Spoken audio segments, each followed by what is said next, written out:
Bienvenue à tous sur notre chaîne YouTube.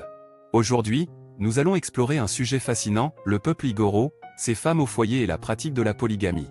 Vous allez découvrir des traditions et des modes de vie uniques qui peuvent paraître étranges, mais qui méritent d'être compris. Restez jusqu'à la fin de la vidéo, car vous serez surpris par les perspectives et les idées que nous allons partager. Si vous appréciez notre contenu, n'oubliez pas de vous abonner à notre chaîne, de liker cette vidéo et de laisser vos commentaires. Alors, plongeons ensemble dans cette exploration captivante.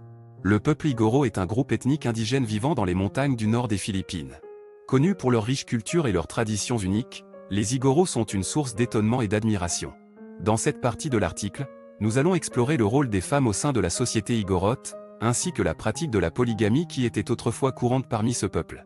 Les femmes igorotes jouent un rôle essentiel dans la vie quotidienne de leur communauté. Elles sont principalement responsables des tâches domestiques, de l'éducation des enfants et du maintien des traditions familiales. Les femmes igorotes sont réputées pour leur force, leur dévouement et leur capacité à gérer efficacement la vie de famille. Une femme igorote typique est souvent mariée à un homme plus âgé. Le mariage est considéré comme un engagement sérieux et sacré, et les femmes sont encouragées à être loyales envers leur mari.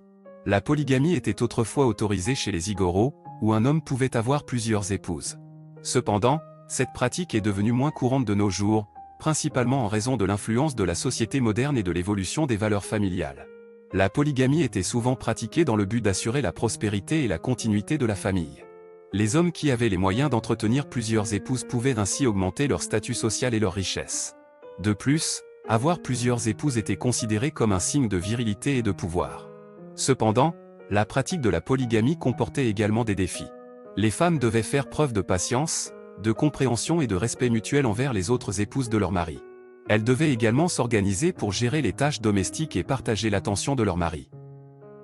Malgré cela, les femmes igorotes ont toujours joué un rôle actif dans la prise de décision familiale.